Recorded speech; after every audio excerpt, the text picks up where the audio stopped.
What's up, ladies and gentlemen? It's Dan here again. Welcome to another Dan Key review. Today we are going to discuss SSX, the reboot of one of my favorite franchises of all time. Basically what it used to stand for, okay, actually I won't get into that just yet, but what it was, the whole series stood for Snowboard Supercross. Basically over-the-top snowboarding tricks that are completely unrealistic, very arcadey, but unrealistic to the point that they're super fun. Like, honestly, there's no other word to put SSX series than fun. But first, we'll get into our summary. SSX is available on Xbox 360 and PlayStation 3. I don't know if they're releasing it on the Wii. I doubt it. But anyway, it is, I guess, a sports game. That's the best way to put it. Action, sports, or whatever. Whatever. It's developed by EA Canada and I believe published by EA Sports, or just, yeah. Developed by EA Canada and published by EA Sports. That's it. Okay. Now, what can I say about SSX? Well, SSX, like I said, is one of my favorite franchises.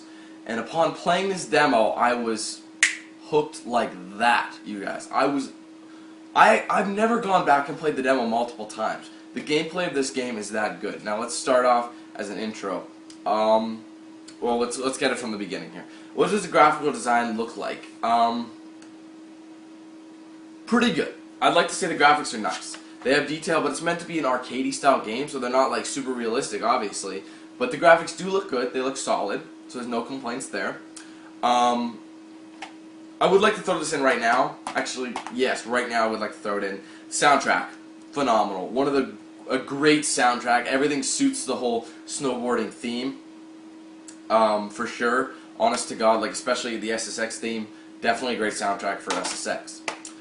Okay, so let's talk about the gameplay. How does the gameplay feel? Well, if you grew up playing SSX like I did, you played all the other SSX games, this game's going to feel a little different to you, because they changed the controls up. However, that doesn't change you can go back to classic controls if you want, like where you use the D-pad to spin, and the triggers and all the buttons up there are your grabs. Well, this one you could use your toggle to do your spinning. D-pad doesn't really do anything. All the buttons are different grabs.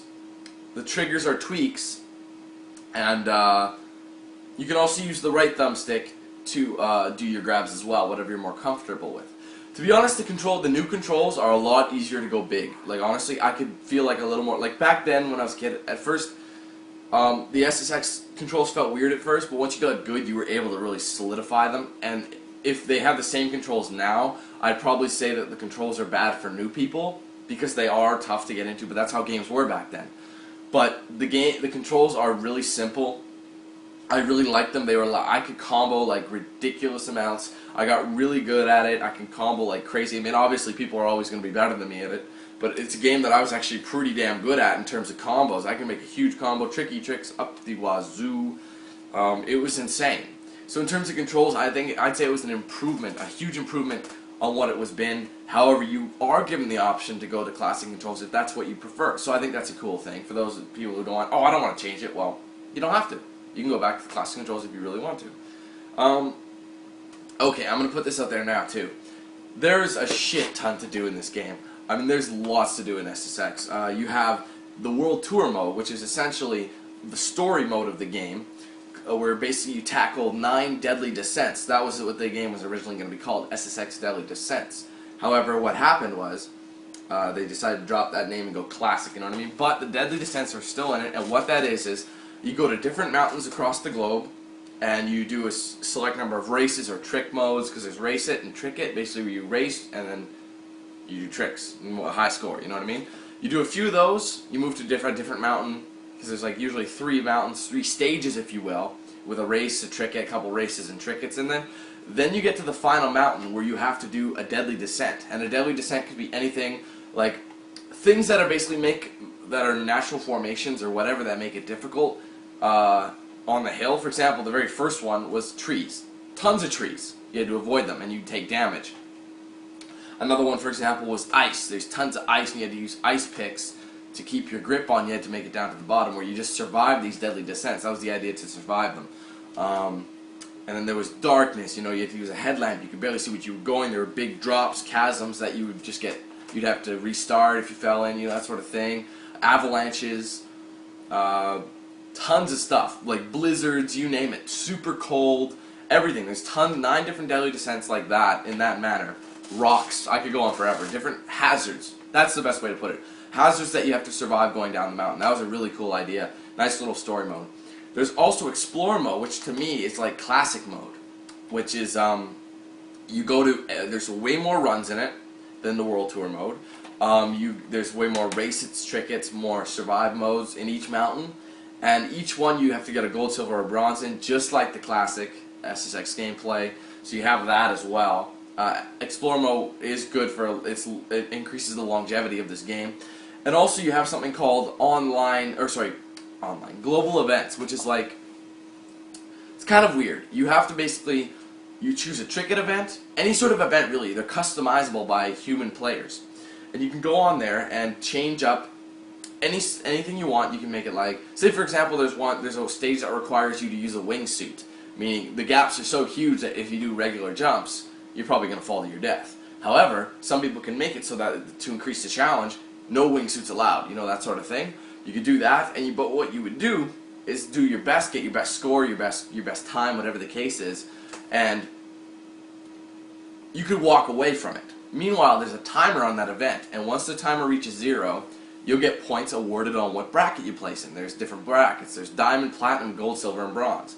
And depending where you place, the more points you'll get, or the more spending points, I can't remember what they call them, for your SSX character, or buying boards, buying levels, you know, that sort of thing.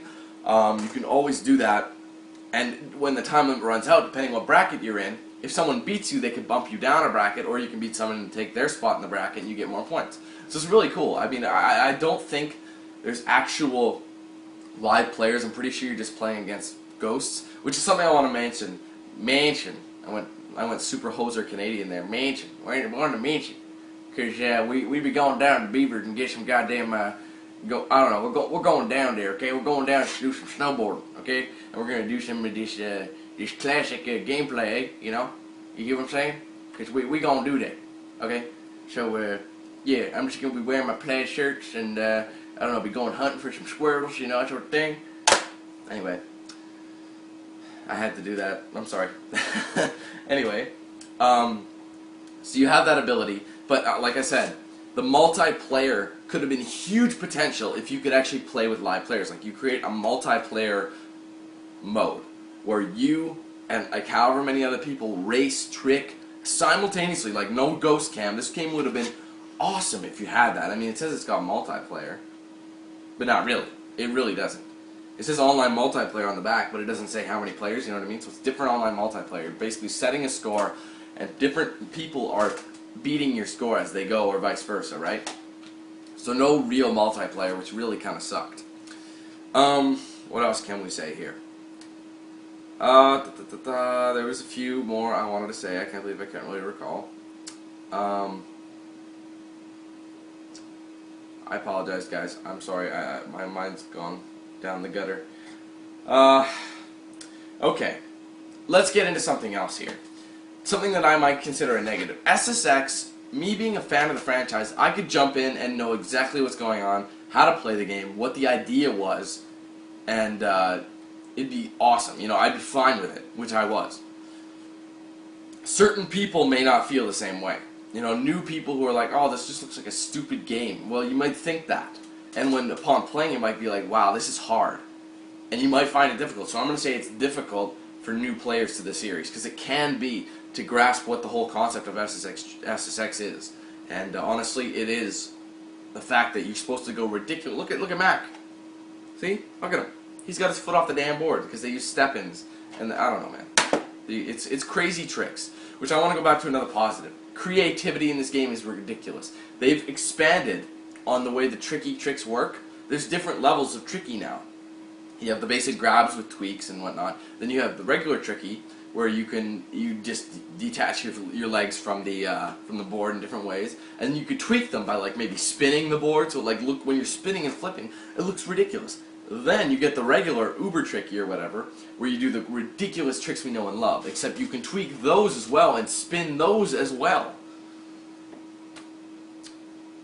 Plus, every single person has their own signature move. A lot of them I called out on because I remember them from the past games, which was really cool that they brought that back. And I also want to say I like that they brought back the classic characters and the classic, a few new additions, but a lot of the classic characters are in there, like Elise, Mac, Moby, Zoe, Simon.